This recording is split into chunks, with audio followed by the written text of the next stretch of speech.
이번에는 동사나 명사와 결속해서 기능하는 S 전미사를 살펴봅니다. S는 3인칭 주어의 동작 형태를 나타내는 동사에서 기능합니다. 그런데 이 기능어는 끝에 붙는다는 뜻의 전미사 말고는 어떤 역할명도 없습니다. 그래서 여기서는 S의 역할명을 헤아림 분사로 바꾸고 진행하겠습니다. 헤아림은 어떤 대상을 분간하거나 가늠한다는 우리말이고요. 분사는 대상의 어떠함을 꾸며준다는 말입니다. 먼저 S의 세 가지 분사화 기능입니다. 첫째, S는 3인칭 주어가 드러내는 동작 형태임을 알리는 기능을 하고, 둘째, S는 표현하려는 대상 명사가 다수로 구성되어 있음을 알리는 기능을 합니다. 셋째, S는 어파스트러피와 함께 이미 주어에 국한된 것임을 알리는 기능을 합니다. S가 이 세 가지 표현에서 하나의 개념으로 작용한다고 보고 개연성 있는 우리말 의미를 도출해보고자 합니다. 이 전미사 S의 사용처를 보면 먼저 주어가 3인칭이고 시제가 현재인 경우에는 해당 주어의 동사에 부가되어 주어의 인칭과 시제를 변별해줍니다. 그리고 명사에 덧붙어서 둘 이상의 다수가 되게 하는 복수화 기능이 있습니다. 또 다른 경우는 예문 5의 셀러즈에서 S가 어파스트러피와 함께 쓰여 소유격화해주는 것입니다. 5와 6의 구조는 주어인 it와 that의 is 동사가 축약되어 쓰인 것으로 문법화하고 있지만 형태적으로는 that에서 S가 is 축약이 아니라 단독으로 쓰였음을 수용해야 합니다. 여기서는 S가 사용된 여러 구문들을 분석해가며 제시된 의미 표현을 가능하게 하는 역할 기능과 작용 개념을 내재화해보겠습니다.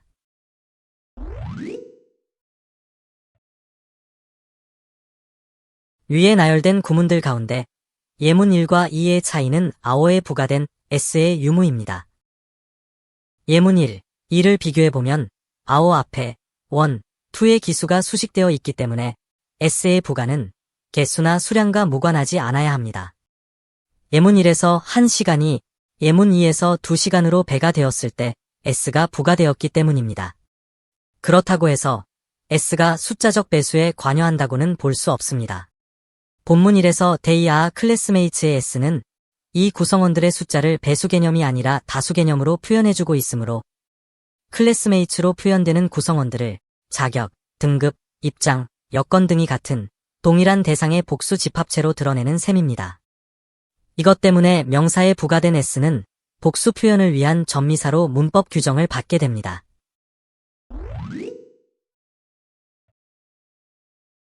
본문 2에서는 S가 전미된 복수형 명사의 연속입니다.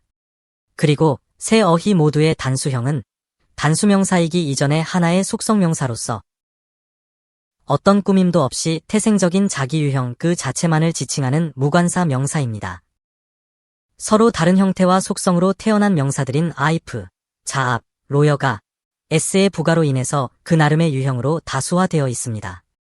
그럴지라도 그 수량의 정도까지 표현해주는 것은 아니며 그 명사의 속성 역시 달라지게 하지는 않습니다. 다만 둘 이상의 다수임을 가늠할 수 있게 해줄 뿐입니다. 예문 1에서의 헌드러즈즈나 이어즈 역시도 각각의 어휘 속성 그대로가 복제된 집단으로서 그 숫자의 정도는 미루어 짐작할 수 있을 뿐 구체적 수치를 제시받을 수 없습니다. 이것은 계수할 수는 없어도 헤아려 짐작할 수 있는 둘 이상의 집합체임을 S가 말해주는 셈입니다.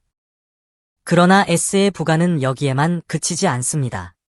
3인칭 단수주어의 동사에도 부가되어 작용하는 S의 경우를 보겠습니다.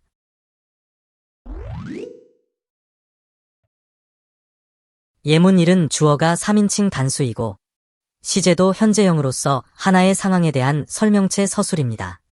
무엇보다도 말하는 자와 듣는 자 사이에 직접 대화 영역을 벗어난 간접 영역에서의 상황이 관찰되어 인용됨을 느낄 수 있습니다.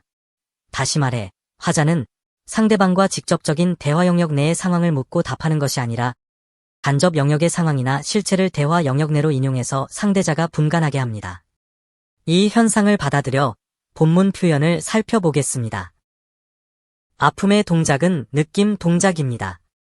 에이크 동작은 주어 my head가 할지라도 그 ake의 느낌은 화자인 I가 하게 됩니다. 예문 2의 표현을 보면 화자인 관찰자는 my head의 ake라는 느낌 동작을 대화의 영역 내로 인용하는 것이므로 말하는 사람은 상대자가 분간할 수 있도록 말해야 하고 듣는 사람은 그렇게 받아들이는 헤아림이 전제될 수밖에 없을 것입니다. 이와 같은 관찰의 대상이 곧 3인칭으로 규정을 받게 되는데 이렇게 지칭되는 3인칭 주어의 동작은 대화의 영역 밖에 있는 간접 영역의 대상이 지칭될 것이므로 헤아림 동작이 있어야 하는 것은 자명합니다. 그런데 헤아림이라는 개념에서 보면 복수명사의 헤아림과도 공유되는 개념이 됩니다. 차이가 있다면 명사에서는 다수의 헤아림으로 적용한 것이고 동사의 경우는 3인칭 주어의 동작을 인용하는 화자가 원형동사에 s를 부가해 동작의 헤아림으로 자신의 견해 표현에 적용한 것입니다. 이것을 받아들여보면 AX의 s는 my head가 겪고 있는 동작 형태를 복제해서 인용하는 헤아림을 표현한 것이어야 하므로 my head에게는 AX 동작 형태가 있는 것으로 헤아려진다고 하는 화자의 견해 표현임이 드러납니다. 참고로 헤아림에 대한 우리말 사전은 다음 3과 4처럼 두 가지 의미로 세분해서 정의하고 있는데 3은 3인칭 주어 동태 표현에 4는 둘 이상의 명사에 적용됩니다. 그렇다면 또 다른 헤아림이 내포된 is 구문과는 어떤 차이가 있을까요? 예문 5와 6 모두가 my head의 아픔을 표현하지만 서로는 하는 동태와 노인 상태의 차이가 있게 됩니다. 그리고 원형동사 ake에 s와 ing가 부과되어 각각의 역할과 개념으로 의미를 달라지게 하는 기능을 보입니다. 예문 6에서의 aching은 ake 플러스 ing이므로 원형동사가 전하는 동작 형태와 ing의 확정 결합으로 의미가 드러나야 하는데 어떤 동작 형태인지가 확정된 이것이 예문 6에서는 is의 보어로, 즉 헤아림을 받는 대상으로 부과된 것이라서 예문 5와 6의 분석처럼 다루어져야 합니다. 그런데 문법서로부터 3인칭 단수주어의 경우에는 그 동작 동사에 s가 부과된다고 배워 알고 있지만 왜 3인칭 단수 현재형 동사에만 적용되는가에 대한 구체적인 설명은 보기 어렵습니다. 그래서 그 s 부가에 대한 나름의 변별 규정을 찾아보아야 합니다.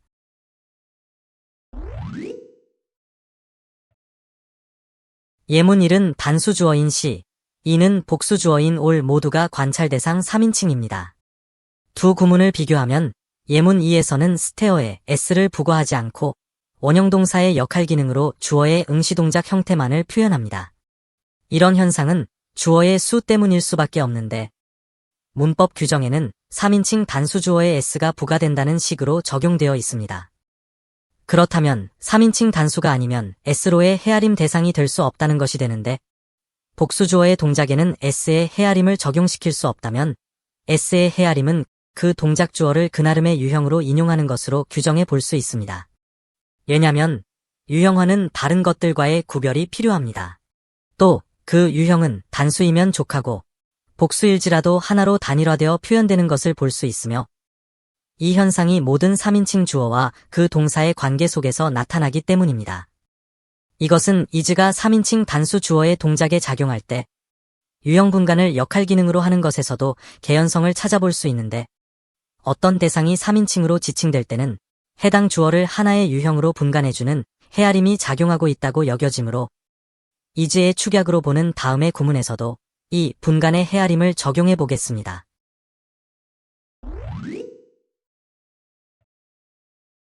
본문 5에서와 같은 어파스트러피에 의한 구문은 단순히 is의 축약 표현쯤으로 이해하는 것이 일반적인데요.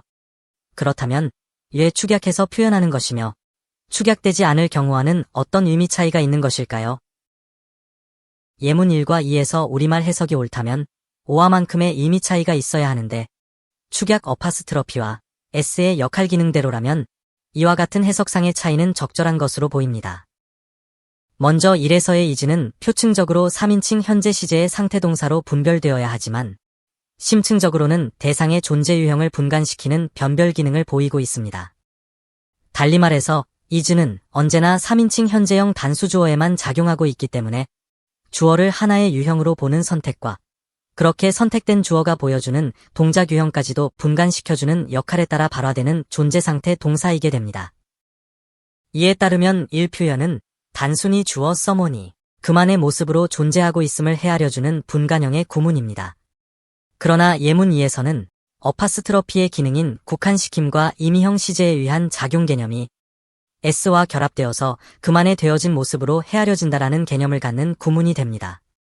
이렇듯이 s가 쓰이는 축약형 s에서도 s는 한결같이 헤아림으로 작용하는 역할 기능을 보여주는데, 다음은 소유격으로 표현되는 축약형 s의 경우에서 확인해 보겠습니다.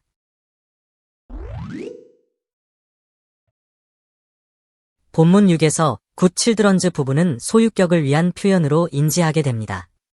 이런 결합 어구를 소유 관계를 위한 표현법으로 보기에는 의미상 적절하지 못한 듯합니다. 왜냐하면 소유자와 소유물의 관계로 보면 어린아이들의 소유 대상이 서점이라고 해야 하기 때문입니다.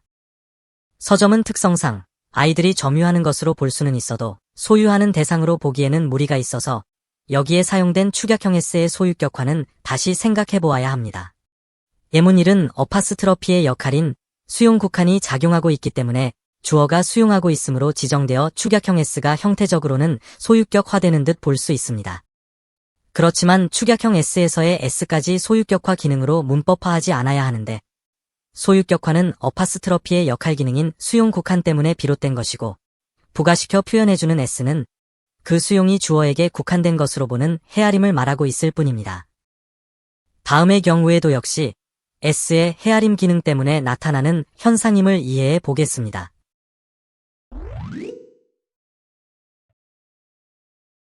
s로 끝난 어휘의 어파스트러피 소유격에는 s가 부과되지 않는다고 배우지만, 주어부 되어 아이브즈의 s는 단수 와이프를 다수라고 알리는 개수적 헤아림입니다. 그러므로 이 주어는 이미 단수가 아니며 따라서 그만의 모습으로 분간되는 헤아림 대상도 아닙니다. 왜냐면 1의 주어부인 와이브스 잡스를 형식상의 주어 플러스 동사 플러스 목적어로 가상해보면 복수형 주어를 단수 동사 이즈가 서술하는 꼴로 나타나고 비문화 해본 일처럼 축약된 ss 표현형이 되기 때문입니다. 따라서 3에서의 와이브스에서처럼 s로 끝나는 어휘의 어파스트러피 소유격화에는 s 부가가 허용되지 않는 듯합니다. 그러나 이 현상에 대한 문법 규정에서 보면 s로 끝난 어휘에는 축약형 s와 같은 부가는 없다고 하지만 예문 4는 s로 끝났으나 축약형 s가 부가된 형태인데도 비문이 아닌 것을 설명하지 못합니다. 의미상의 주어 플러스 동사 관계를 예로 들어가며 주어가 복수이기 때문에 그렇다고 할 수도 없는데, 제시된 표현 5와 6이 그 예입니다. s의 역할 기능에 따라 헤아림 분사로 규정하게 되는 이러한 s의 헤아림 기능들은 앞에 있는 대상을 두고 작용하는 것 또한 생각해야 합니다. 복수명사 잡스에서 s는 잡이라는 속성명사를 다수로 헤아리는 것이고, 스테어즈에서의 s 역시 원형동사로 표현된 동작 형태를 헤아립니다. 그렇다면 s로의 헤아림 대상은 유형화가 가능해야 한다는 말이 되는데, 예문 9의 호스티스는 단수라서 유형화가 가능하지만 7의 와이브즈는 이미 다수화되어서 유형화가 될 수 없다는 것으로 설명할 수 있게 됩니다. 예문 10에서의 children은 복수이기는 하지만 헤아림에 의한 것이 아닌 복수형 명사이기 때문에 헤아림에 의한 복수 대상이 아니라서 축약의 s형이 가능할 것입니다. 따라서 1의 아이브즈 s가 비문이 요소인 것은 글자 s의 중복 때문이 아니라 s의 헤아림으로 복수화된 대상을 단수화해서 유형화하는 꼴의 모순적 헤아림 때문입니다. 예문 11은 빌더가 s에 의해서 다수로 헤아림을 받았기 때문에 비헤아림 대상 주어를 상대로 가해지는 유형화로의 헤아림은 있을 수 없을 것이 자명하므로 빌더주의 소유는 어파스트러피의 수용 국한으로 충분한 것이라서 정문을 이루고 있습니다.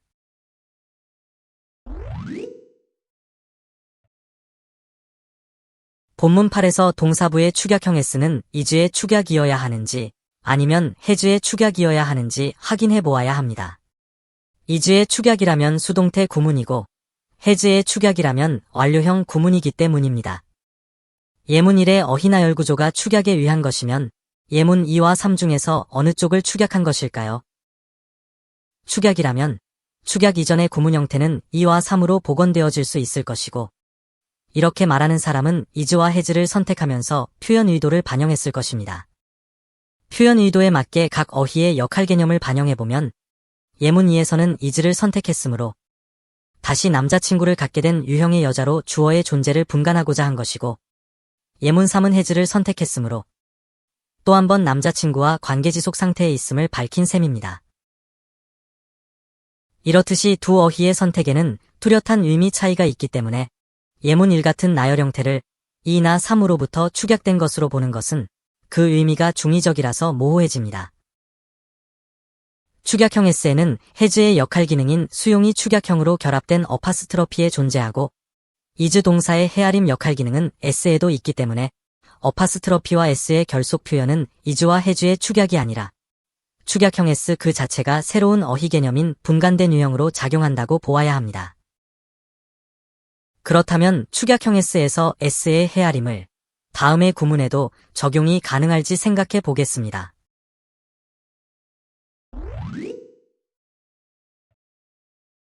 본문 9는 청유문으로 알려진 표현 형태입니다. 그런데 본문 9와 같은 표현형을 이해할 때는 예문 1 같은 사역구문이 이에서처럼 축약되어 청유문으로 변형된 것으로 봅니다. 예문 1은 레트 동사의 피역 대상이 어스이고 해야 하는 피역의 동작 형태가 고입니다. 그렇다면 예문 1은 사역주어가 있어야 하는데, 이 구문을 심층 구조적으로 복원해보면 레트의 사역주어는 화자의 대화 상대방 유로 드러나야 합니다. 1과 같은 사역구문에는 화자가 사역을 요구할 대상이 표층 구조상 생략되어 있어도 펼침 3의 심층 구조상으로는 유로 존재하고 있음을 볼 수 있는데, 2의 구문을 1구문으로부터의 축약으로 볼 경우 해석의 차이에서 보면 유의 존재까지도 축약되는 것은 아니므로 예문 1을 예문 1의 변형으로 보는 것은 재고해 볼만합니다. 이 분석에서처럼 예문 2에서의 축약된 s 형태를 어스의 단축형이 아닌 어파스트러피와 s의 결속에 의한 새로운 결합 기능어로 보면 레츠의 표현은 어파스트러피에 의한 주어짐과 축약형 s에 의한 헤아림이 합쳐서 하나의 역할 기능을 하는 셈입니다. 이 분석을 수용해보면 레트가 표현하는 자유방임이 동작성에 고라는 동작 형태가 이미 주어졌으므로 의미를 부여하는 표현 형태라고 할 만합니다. 이상의 구문 분석을 통해서 확인되는 s의 역할 기능과 그에 따른 작용 개념은 이렇게 정리됩니다. 첫째, s는 다수의 헤아림을 표현해줍니다. 둘째, s는 분간의 헤아림을 표현해줍니다. 셋째, s에 의한 헤아림 대상은 대화 영역으로 복제되어 인용되는 꼴입니다. 이제는 도출한 s의 역할 기능과 작용 개념으로 헤아림 분사유 s의 사용이 자유로워지시기 바랍니다. 구독을 눌러두시고 다음 어휘 분석도 놓치지 마세요. 이러한 문법 분석이 낯설거나 어려우시면 반복해보세요. 영어가 새롭게 다가올 것입니다. 자세히 보시려면 출판되어 있는 전자책과 종이책을 활용하세요. 물론 홈페이지에서는 무료로 보실 수 있습니다.